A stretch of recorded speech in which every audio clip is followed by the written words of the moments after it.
हरि बोल हरे कृष्ण। मैं सबसे पहले अपने गुरुपाद पद्म नित्य लीला प्रविष्टों विष्णु पाद अष्टोत्र शत श्री श्रीमद भक्ति विज्ञान भारती गोसाई महाराज जी एवं नित्य लीला प्रविष्टों विष्णु पाद अष्टोत्र शत श्री श्रीमद भक्ति विनाशिला नारायण गोसाई महाराज जी के अभय चरण कमलों में दंडोत नाम अर्पित करता हूँ। तत्पश्चात शिक्षा गुरुदेव पूज्यपाद परमेश्वरी प्रभु जी, पूज्यपाद बाबा महाराज, पूज्यपाद भक्ति विनाश श्रीधर महाराज जी के चरणों में मेरा दंडोत प्रणाम। समस्त वैष्णव और वैष्णव के चरणों में मेरे यथा योग्य दंडवत प्रणाम। हम लोग आप कई दिनों से गत जगन्नाथ जी की रथ यात्रा के संबंध में कथा श्रवण कर रहे हैं। तो आज हम जो कथा श्रवण करेंगे वो है महाप्रभु जी के रथ यात्रा के सामने क्या भाव होते थे। जगन्नाथ यात्रा तो कई सालों से चली आ रही है, युगों से चली आ रही है, लेकिन किसी को भी यह नहीं पता था कि रथ यात्रा के पीछे का गूढ़ रहस्य क्या है। आपने पूज्यपाद गौर सुंदर प्रभु के मुख से कथा श्रवण करी, किस प्रकार से भगवान कृष्ण बलदेव और सुभद्रा जो है वो इस स्वरूप में प्रकट हुए। जब उन्होंने ब्रज की कथा के बारे में सुना, जब रोहिणी देव माता अन्य अन्य जो महिषियां थी उनको, द्वारका की महिषियों को जब ब्रज की कथा का वर्णन कर रही थी कि ब्रजवासियों का कृष्ण से कैसा प्रेम था, तो उस कथा को कान लगा करके सुन रहे थे कृष्ण बलदेव और सुभद्रा। तो उनको सुनकर के वो ब्रज की याद आ गई भगवान को, और भगवान के नेत्र विकसित हो गए, विस्तृत हो गए, हाथ और पांव गल गए। तो इस तरह से भगवान का ये वाला स्वरूप आया। फिर नारद जी की प्रार्थना पर भगवान को नारद जी ने प्रार्थना करी, एक आप इस वाले स्वरूप में भी प्रकट होइए अपने आप, जिससे लोगों को ब्रज की महिमा के बारे में पता चले। अब ये स्वरूप में भगवान कैसे प्रकट हुए, किस प्रकार से आए भगवान की कथा आप लोगों ने, मुझे लग रहा है इतने दिनों से सुन ली है सारी। तो आज हम वो कथा श्रवण करेंगे कि रथ यात्रा तो कई सालों से चली आ रही थी। जब चैतन्य महाप्रभु जी का अवतार हुआ है 550 साल पहले लगभग, उस समय पहले भी जो रथ यात्रा चलती थी तो राजा ही रथ यात्रा का आयोजन करते थे सारा, और हाथियों के द्वारा रथ को खींचा जाता था। तो जगन्नाथ बलदेव सुभद्रा तीनों के रथों को हाथी खींचते थे और बाकी लोगों को कोई अधिकार नहीं होता था रथ खींचने का। तो जब महाप्रभु जी का प्रागट्य हुआ, महाप्रभु जी जब जगन्नाथपुरी में रह रहे थे, तो महाप्रभु जी ने कहा, एक बार राजा को संदेश भिजवाया कि इस बार रथ यात्रा में हम भक्त रथ को खींचना चाहते हैं। तो फिर राजा ने जो है इस प्रकार से उनका जो ये महाप्रभु जी ने एक सुझाव दिया था उसको मान लिया, और फिर महाप्रभु जी के भक्तों ने ही, सारे भक्तों ने ही रथ को खींचा। तो यहाँ पर आती है कथा कि जब महाप्रभु रथ के आगे जा रहे थे तो फिर वो रथ के सामने नृत्य करते थे चैतन्य महाप्रभु। तो बहुत ही बड़े बड़े भक्तों के साथ आठ आठ मृदंग बज रहे हैं, 32-32 करतालें, और 7 जो है कीर्तनियों के झुंड होते थे, दो इधर उधर रथ के दो साइड में, आगे 4 और पीछे 3, पीछे 2। तो इस प्रकार से रथ के पीछे आगे सब जगह नृत्य होता था, और बहुत ही नृत्य संगीत करते हुए रथ यात्रा निकाली महाप्रभु जी ने। उससे पहले कभी भी किसी ने ऐसी रथ यात्रा नहीं देखी थी। तो जब रथ यात्रा चल रही थी, रथ चल रहा था जगन्नाथ जी का, तो भगवान चैतन्य महाप्रभु जी रथ के सामने से कुछ श्लोक उच्चारण करते हुए जा रहे हैं अपने मुख से। तो उन श्लोकों का जो वास्तविक अर्थ था वो सिर्फ महाप्रभु जी के जो परकर हैं स्वरूप दामोदर जी और राय रामानंद जी, वही समझ पा रहे थे, और कोई भी समझ नहीं पा रहा था। अन्य अन्य लोगों को तो यही समझ नहीं आ रहा था कि महाप्रभु जी जिन श्लोकों का उच्चारण कर रहे हैं श्रीमद् भागवतम के, इन श्लोकों का भगवान की रथ यात्रा से संबंध क्या है। तो इसीलिए यहाँ बड़ा सुंदर प्रसंग है कि ये क्या बात थी, वो क्या श्लोक थे, उनके पीछे के भाव क्या थे। तो उसके लिए हमें थोड़ा सा पीछे जाना पड़ेगा, अर्थात भगवान आज से 5,500 वर्ष पूर्व जब भगवान कृष्ण का अवतार हुआ था, उस समय भगवान जब द्वारका चले गए, पहले मथुरा चले गए, ब्रज छोड़ करके मथुरा में कंस का वध हुआ, कुछ देर मथुरा में राज्य किया, फिर वहां से चले गए भगवान द्वारका। तो रात रात में द्वारका नगरी बसा दी थी, द्वारका में रहे। 125 वर्ष की लीला भगवान की कंप्लीट है, उसमें से 100 वर्ष द्वारका में बिताए हैं। तो वो जो द्वारका में भगवान गए थे, तो उसमें एक समय बीच में एक बार ग्रहण लगा था। जब ग्रहण लगा था तो भगवान द्वारका से सारे ब्रजवा जो यदुवंशी हैं वो एक बार कुरुक्षेत्र में स्नान करने आए थे। उस समय जो गोपियां हैं वो भी, और सारे ब्रजवासी नंद बाबा इत्यादि भी कुरुक्षेत्र में स्नान करने के लिए गए थे। उस समय गोपियों का भगवान के साथ मिलन हुआ था एक बार, बाद में भगवान के जाने के बाद। तो वहां पर जो है वो कथा आती है, ये कथा श्रवण कीजिए क्या हुआ था, उस कथा से ही निकल के आएंगे सार आगे। महाप्रभु जो रथ यात्रा के सामने जो श्लोक उच्चारण कर रहे हैं उनके पीछे क्या रहस्य थे। तो गोपियों ने उस समय जो कृष्ण के साथ वार्तालाप किया था, उन्हीं श्लोकों को महाप्रभु उच्चारित कर रहे हैं। तो बताया जा रहा है यहाँ पे, ये जो हम कथा श्रवण कर रहे हैं, हमारे गुरुदेव ने बहुत कृपा करके हम बद्ध जीवों के लिए बहुत सुंदर एक ग्रंथ निकाला था, श्री जगन्नाथ रथ यात्रा। तो उस जगन्नाथ रथ यात्रा ग्रंथ का ये 9th चैप्टर है, बड़ा ही सुंदर 9वां अध्याय। उसमें गोपियां बता रहे हैं, गोपियां कृष्ण के मिलने के लिए बहुत ही आतुर थी, अधीर थी, और उनके प्राण तो बस निकलने ही वाले थे।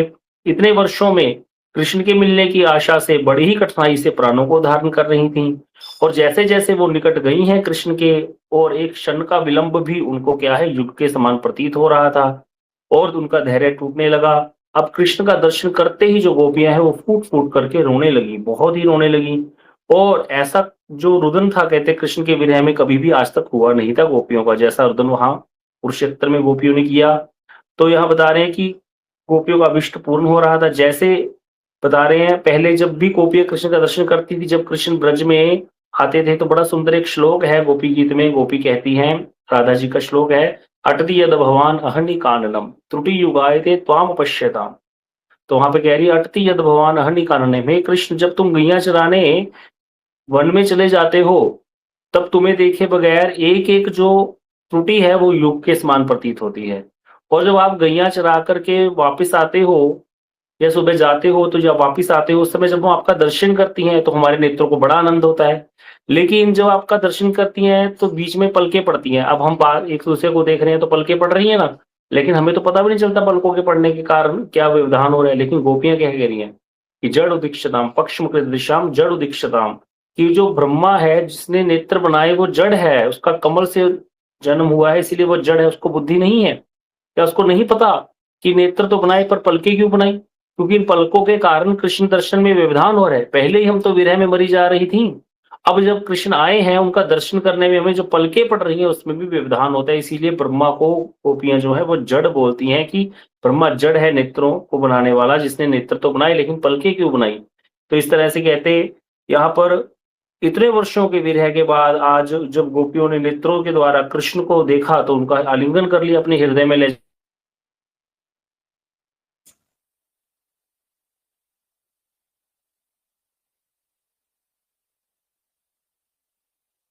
योगियों को बोले नहीं, इस सुख के सामने किसी भी सुख की कल्पना नहीं की जा सकती। भक्तों को जो सुख प्राप्त होता है उसकी जो है बात ही अलग है, उसकी कोई तुलना नहीं है। तुलना कहाँ की जाती होती है? हमेशा तुलना बराबर वालों में की जाती है। जैसे अगर किसी व्यक्ति के पास 1 करोड़ रुपए हैं तो उसकी तुलना 80 लाख के साथ कर सकते हो। 1 लाख रुपए वाले की 1 करोड़ रुपए वाले के साथ क्या तुलना करोगे?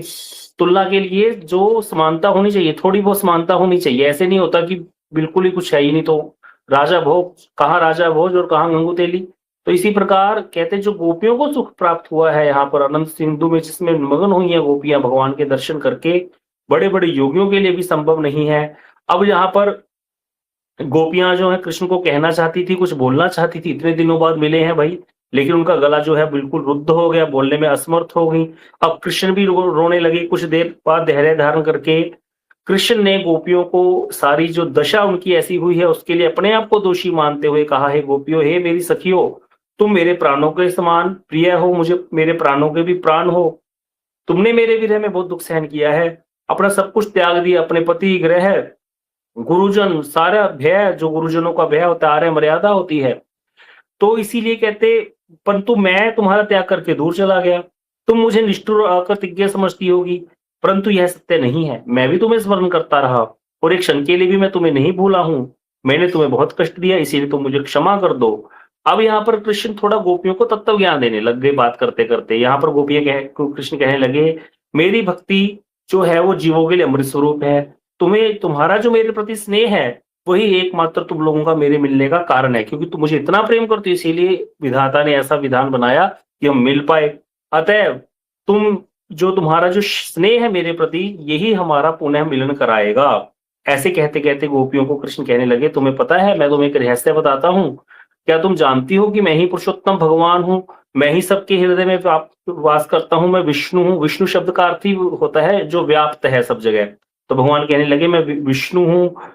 जैसे कहते, घट से मिट्टी को अलग नहीं किया जा सकता, क्योंकि घड़ा मिट्टी से ही बनता है। उसी प्रकार कहते वैसे ही तुम भी मुझसे अलग नहीं हो, तुम मेरा अंग ही हो तो तुम किसका विरह करती हो। इस तरह का तत्व ज्ञान जो है कृष्ण गोपियों को देने लगे। कहते तुम अपने मन को एकाग्र करो और फिर मेरा ध्यान करोगी तो तुम्हें अनुभव होगा कि मैं सर्वत्र व्याप्त हूँ। अब हाँ, भगवान कृष्ण जो है गोपियों को जो है ब्रह्म ज्ञान का उपदेश प्रदान करने लग गए जहाँ पर। और कहते तुम लोग समझो कि तुम्हारा शरीर मन सब कुछ मेरे प्रेम से ही बना है, इसीलिए दुखी मत हो, मैं तुम्हारे साथ ही हूँ सदा। अब यहाँ पर गोपियां जो हैं उनको तो आशा थी कि कृष्ण के साथ कुछ प्रेम भरी बातें करेंगी, कुछ सांत्वना वाले वचन मिलेंगे, लेकिन यहाँ जब गोपियों ने तत्व ज्ञान सुना तो उनका जो विरह था और अधिक बढ़ गया। अब कृष्ण तो और दूर जाने की बातें करने लग गए। और क्या करने लगे, धीरे धीरे गोपियों को क्रोध भी आने लगा। अब यहाँ पर गोपियां मधुर स्वर में अपने रोष को तो छुपा लिया, जैसे कोई व्यक्ति थोड़ी वंचना करता है ना किसी की, इस प्रकार गोपियां वंचना करते हुए कृष्ण की कहने लगी, अरे ओ छलिया, तुम भीतर बाहर दोनों से तरफ से ही काले हो, तुम सदा ही हमें छलते आए हो। यहाँ गुरुदेव इसको ऐसे एक्सप्लेन करते थे कि जैसे एक तवा हो बहुत गर्म और उसको आग में पूरा भपा दिया, पूरा भख रहा है तवा।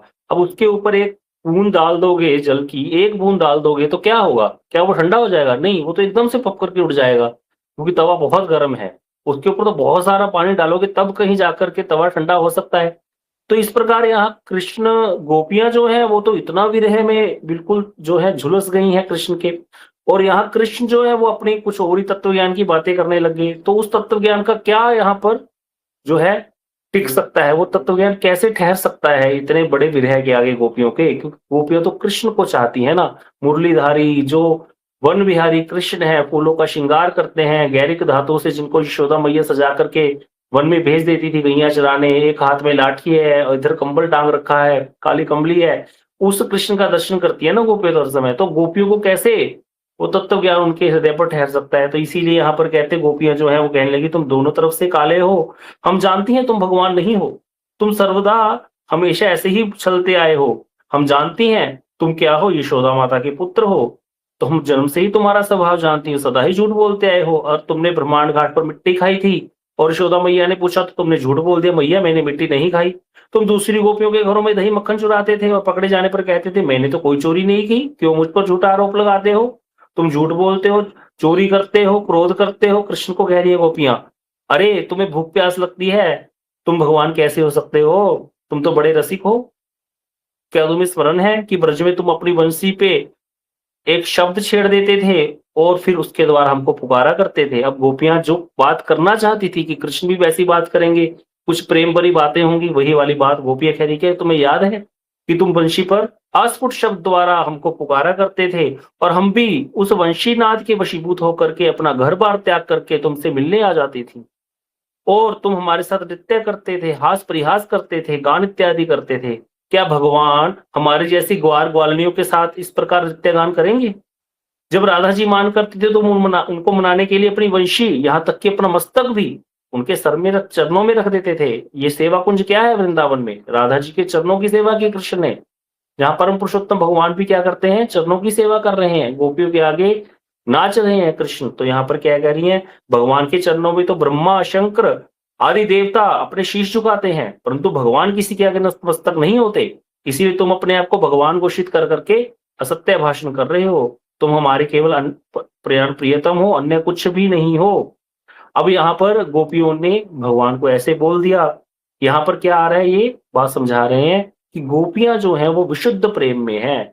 विशुद्ध प्रेम सिर्फ ब्रज में ही मिलेगा, जहां पर तीन भाव शुद्ध रहेंगे हमेशा, सख्य, वात्सल्य और मधुर। जहां पर सखाओं के लिए कृष्ण उनके सखा हैं, माता पिता के लिए उनके पुत्र हैं यशोदा मैया के लिए, और गोपियों के लिए उनके प्रियतम है, और उनके प्रति वो कोई भाव नहीं है। अब यहाँ पर प्रश्न हो सकता है, क्योंकि भागवत में बीच बीच में ऐसे भी श्लोक है जिनको पढ़ करके लगता है कि गोपियों को तो कृष्ण के बारे में ये वाला ज्ञान है कि वो भगवान है, तो फिर वो श्लोकों का क्या अर्थ है? तो इसीलिए यहाँ पर फिर विश्वनाथ चक्रवर्ती पाद जी ने टीका की है, बड़ी सुंदर टीका की है उन्होंने।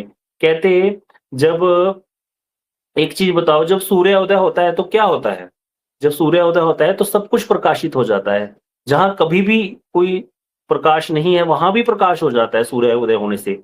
इसी प्रकार कहते जब गोपियों का विरह इतना बढ़ता है, विरह इतना बड़ा, तो सब कुछ प्रकाशित हो गया। विरह रूपी ताप में गोपियों के सब कुछ प्रकाशित हो गया। अर्थात कृष्ण की, वैसे तो गोपियां कृष्ण को अपना प्रियतम ही मानती है, लेकिन क्योंकि कृष्ण तो भगवान है, एक्चुअल में तो कृष्ण भगवान भी है ना, वो रसिक है ब्रज में, तो इसीलिए जब गोपियों का ताप बढ़ा, विरह रूपी ताप बढ़ा, तो उसमें सब कुछ प्रकाशित हो गया उस सूर्य रूपी ताप में, तो वहां पर कृष्ण की भगवत्ता भी प्रकाशित होगी। इसीलिए कुछ भगवत्ता मूलक श्लोक भी हैं, लेकिन मूल रूप में गोपियों के लिए कृष्ण क्या है, उनके प्रियतम ही है। इसीलिए तो जब कृष्ण ने पूतना का वध कर दिया 6 दिन के बालक ने, तो यशोदा मैया ने उसकी स्तुति नहीं करी, गाय की पूंछ से झाड़ा कर रही है कि लाला को अला बला लग गई, और पंडितों को बुला करके स्वस्ति वाचन कर रही है।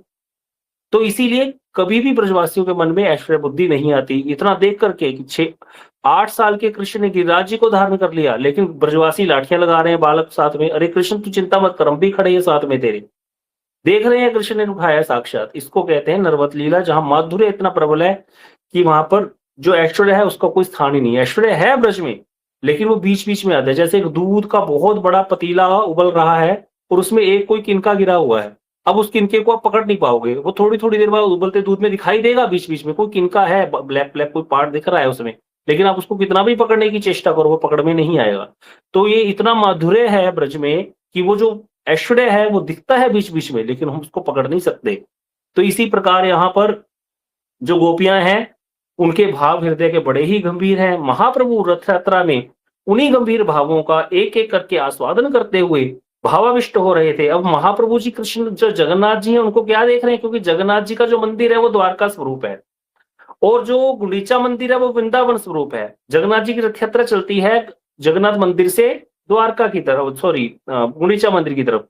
तो जगन्नाथ मंदिर से चलती है, मतलब द्वारका से कृष्ण कहाँ जा रहे हैं, गुंडीचा मंदिर अर्थात वृंदावन की तरफ जा रहे हैं। तो चैतन्य महाप्रभु जी राधा जी के भाव में आकर, गोपियों के भाव में आकर के रथ को खींचते हैं, रथ के आगे नृत्य करते हैं और उन भावों को आस्वादन कर रहे हैं जो गोपियों ने जिन भावों को प्रदर्शित किया था कृष्ण के सामने। तो इसीलिए उन उच्चारित श्लोकों को उच्चारण कर रहे हैं, और उसकी व्याख्या को श्रवण करके स्वरूप दामोदर के अतिरिक्त तो कोई भी समझ नहीं पा रहा था। किसी को यही समझ नहीं आ रहा था कि इन बातों का महाप्रभु जी के जो श्लोक जो उच्चारण कर रहे हैं इनका जगन्नाथ जी की रथ यात्रा से क्या संबंध है। तो महाप्रभु जी परस्पर वार्तालाप करते जा रहे हैं गोपी भाव में आकर। जगन्नाथ जी का रथ चल रहा है, जगन्नाथ जी के रथ के आगे महाप्रभु नृत्य कर रहे हैं और वार्तालाप करते जा रहे हैं। महाप्रभु रोष के साथ बोलने लगे, महाप्रभु गोपी भाव में है। क्या बोलते हैं, नहीं गोपी योगेश्वर। बड़ा सुंदर ये प्यार है, जहां पर कृष्ण ने क्या कहा था गोपियों को, मैं योगेश्वर हूँ, मैं ही विष्णु हूँ, मैं ही सर्वव्यापक हूँ, तुम किसका विरह करती हो, मेरा ध्यान करो अपने मन में, तुम मुझे वहीं पाओगी।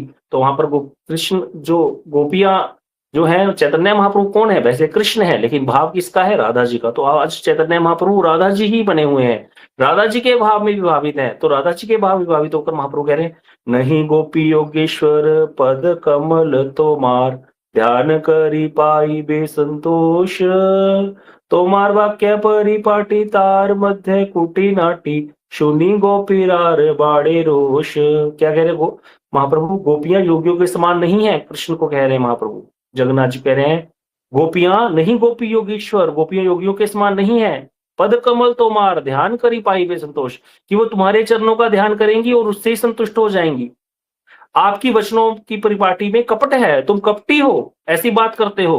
पहले हमसे प्रेम किया, हमारे साथ प्रेम भरी बातें करी, हमें अकेले में बुला बुला करके हास परिहास किया, हंसी ठिठोली करी, अब हमें बता रहे हो कि मैं विष्णु हूं, मैं सर्वव्यापक हूं, मेरा ध्यान किया करो। इसीलिए यहां पर कह रही हैं कि आप हमें अपने चरणों के ध्यान की शिक्षा दे रहे हो। अरे देह स्मृति नहीं जार, संसार कूप कहाँ था। भगवान ने कहा था इससे तुम्हारा संसार बंधन नष्ट हो जाएगा। गोपी कहती हैं जिसको अपने देह की स्मृति नहीं है उसका संसार कूप है ही कहाँ, हमारा कहाँ संसार कूप है। जो कृष्ण का हो गया उसका कुछ रहता है क्या। तो इसीलिए यहाँ पर गोपियां जो है, इसीलिए उनको प्रेम की ध्वजा बोला गया। कह रही है देह स्मृति नाही जार, संसार कूप कहाँ तार, ताहा हईते ना चाहे उद्धार, विरह समुद्र जले काम तिमिंगली गले, गोपी गणे नहीं तार पार। जिसे अपने देह की ही स्मृति नहीं है उसका संसार कूप ही कहाँ है, जो उससे वो उद्धार चाहेगा। आप हमें संसार से पार जाने की शिक्षा प्रदान कर रहे हो। क्या हमने तुमसे प्रेम इसीलिए किया था कि हम संसार से पार हो जाए। अरे हम तो तुम्हारा हर समय संग चाहती हैं, तुम्हारा सुख चाहती हैं। यहाँ गोपियों का जो काम है, यहाँ काम शब्द यूज हुआ है, ये कोई साधारण प्राकृत काम नहीं है स्त्री पुरुष वाला, ये अप्राकृत दिव्य प्रेम है, जहां पर हर समय कृष्ण सुख वांछा की ही, कृष्ण के सुख की ही वांछा है। एकमात्र कृष्ण सुखी रहे, ये बस, और कोई आशा नहीं है। तो इसीलिए कहती हैं उस विरह समुद्र में केवल आपकी केवल कामरूप सेवा तिमिंगल ही हमें निगल रही है, इसीलिए आप उस विरह समुद्र से हमारा उद्धार कीजिए। तो यहाँ पर कृष्ण की साक्षात सेवा ही गोपियों का जीवन है और उनके विरह में ऐसी सेवा का अभाव है। जब कृष्ण ही नहीं है तो सेवा कहाँ से होगी? तो इसीलिए यहाँ पर गोपियाँ कह रही है वृंदावन गोवर्धन, क्या कह रही है? वृंदावन गोवर्धन यमुना पुलिन वन, सेई कुंजे रासादिक लीला, सेई ब्रजेर जनगण माता पिता बंधुगण, बड़ चित्र के मने पासरीला। बड़ी सुंदर गोपियां कृष्ण को उल्हाना दे रही हैं। अरे तुम वृंदावन को भूल गए, आप गोवर्धन को भूल गए। वृंदावन गोवर्धन यमुना पुलिन, उस यमुना पुलिन को भूल गए जहां हमारा नित्य मिलन होता था। वृंदावन गोवर्धन यमुना पुलिन वन, सेई कुंजे रासादिक लीला, वो कुंज, वो रासादिक लीलाएं सब भूल गए आप और हमको उपदेश दे रहे हो कि मैं विष्णु हूं। सेई ब्रजेर जनगण माता पिता बंधुगण, उन ब्रजवासियों को कैसे भूल गए? उस यशोदा मैया, उस नंद बाबा को, अपने सखा सुबल श्रीराम आदि को कैसे भूल गए? बड़ विचित्र, बड़ी ही विचित्र बात है। कैसे के मने पास लीला, कैसे भूल गए आप? ऐसे कैसे हो सकता है कोई इतना प्रेम करके फिर उसको ऐसे त्याग करके चला जाए? इस प्रकार से गोपियां कह रही हैं, विदग्ध मृदु सुहृद सुशील स्निग्ध करुण, तुम ही तो मार नाही दोषावास। कहते तुमको क्या कहा गया? तुम तो विदग्ध हो, मृदु हो, गुणों के भंडार हो, दूसरे के गुणों का आदर करने वाले हो, स्निग्ध हो, करुणामय हो, तुम में तो दोष का आभास मात्र भी नहीं है। जब भी अगर तुम्हारा मन हमारा स्मरण नहीं करता, तुम्हें अगर ब्रज की याद नहीं आती, तो इसमें आपका दोष नहीं है, इसका कारण तो हमारा ही दुर्भाग्य है। यहाँ पर गोपियां अपने ही दुर्भाग्य को कोस रही हैं। अब यहाँ पर गोपियों का लेकिन गूढ़ भाव क्या है, इसको श्री कृष्णदास कविराज गोस्वामी जी लिखते हैं। कहते गोपियों का हृदय के भाव क्या है? हे कृष्ण, अरे आप स्वयं ही अपने हमारे विरह समुद्र में डूबे जा रहे हो। जो स्वयं डूब रहा हो वो कैसे दूसरे की रक्षा कर सकता है? केवल हम ही तुम्हारी रक्षा कर सकती हैं और फिर तुम हमें अपने चरणों का ध्यान करने का उपदेश कर रहे हो। यह तो हास्यास्पद विषय है। अरे हम तो जब तुम्हारा विरह होता है तो हम आपस में मिलकर के एक दूसरे से अपना दुख बांट लेती हैं, लेकिन तुम तो अकेले हो जब तुमको हमारा विरह होता होगा। क्योंकि प्रेम जो है दोनों तरफ है। ये तो है नहीं कि कृष्ण को, गोपियों को प्रेम है तो कृष्ण को प्रेम नहीं है। भगवान ने गीता में बोला, ये यथा माम प्रपद्यन्ते ताम तथैव भजाम्यहम्, जो मेरा जिस प्रकार से भजन करता है मैं भी उसका उसी प्रकार भजन करता हूँ। जब गोपियां भगवान के लिए इतना जो है प्रेम में पागल है, तो क्या भगवान को गोपियों से प्रेम नहीं होगा? ऐसा कैसे हो सकता है? तो इसीलिए यहाँ पर गोपियां कह रही हैं कि तुम तो स्वयं ही डूबे जा रहे हो हमारे विरह में। जो स्वयं ही डूब रहा है वो दूसरे की रक्षा कैसे कर सकता है? इसीलिए हम तो सदा तुम्हारे चरणों को अपने, तुम कह रहे हो, भगवान ने कहा था गोपियों को कि आप मेरे चरणों का ध्यान करो, तो गोपी कहते तुम हमें अपने चरणों के ध्यान की शिक्षा दे रहे हो। अरे वो दिन ही कब था जब हमने तुम्हारे चरणों का ध्यान छोड़ दिया? हम तो हर समय ही तुम्हारे चरणों को अपने वक्षस्थल पर धारण करती हैं। इसीलिए यह उपदेश तुम ब्रह्मा शंकर आदि योगियों को दो, हमें इसकी आवश्यकता नहीं है। यदि तुम हमें भूलकर कहीं दूर जा सकते हो तो हम भी तुम्हारा स्मरण नहीं करना चाहती। यहाँ पर गोपियों को क्रोध आ गया थोड़ा, लेकिन विडंबना यह है कि हम चाह करके भी तुमको भुला नहीं सकती। जो तुम्हारे नाम गुण लीला का स्मरण करते हैं वो वे पथ के भिखारी हो जाते हैं, उनका गृह परिवार कुछ भी नहीं रहता। बड़ा सुंदर एक चौरगर ने अष्टक गाया है, उसमें यही कहा गया, प्रजे प्रसिद्धम नवनीत चोरम गोपांगनानाम दुकुल चोरम अनेक जन्म अर्जित पाप चोरम चोर अग्रगण्य पुरुषम नमामि। बड़ी सुंदर उसकी लाइन आ गई। इसी सब प्रकार से बताया कि जो किसी चोर के प्रेम में पड़ जाता है उसका कुछ भी रहता नहीं है, वो सब कुछ चोरी हो जाता है उसका। तो इसीलिए यहाँ गोपियां कहती हैं कि हम जिस प्रकार बिना घोंसले के पक्षी इधर उधर भटकते रहते हैं, हमारी भी वैसी अवस्था हो गई है। तो इसीलिए गोपियां कहती है कि तुम क्या करो, हमें सांत्वना दोगे, हम तुमको लेके चलती हैं, तुम हमारे हृदय रूपी रथ पर विराजमान हो जाओ, हम तुमको लेकर चलेंगी वृंदावन। इस भाव से चैतन्य महाप्रभु जी रथ को खींच रहे हैं। तो यहाँ पर जैसे ही महाप्रभु ये वाला श्लोक बोलते थे कि तुम हमारे हृदय रूपी रथ पर बैठ जाओ, हम तुमको वृंदावन लेकर चलेंगी, तब जगन्नाथ जी का रथ तेजी से चलने लग जाता। और जैसे ही महाप्रभु जी को कोई बात आ जाती गोपियों के रोष प्रकट करने की, और रूठ जाते भगवान से, चैतन्य महाप्रभु जी कृष्ण से, जगन्नाथ जी से रूठ जाते, क्योंकि जगन्नाथ जी कृष्ण स्वरूप है, महाप्रभु राधा जी स्वरूप है, गोपी स्वरूप है। तो जब जैसे ही महाप्रभु जी रूठ जाते तो रथ के पीछे चले जाते रूठ करके, जैसे एक मानिनी रूठ करके बैठ जाती है। तो हाथियों द्वारा खींचने पर भी लाखों लाखों लोग रस्सियों को खींच रहे हैं, लेकिन रथ टस से मस नहीं होता था।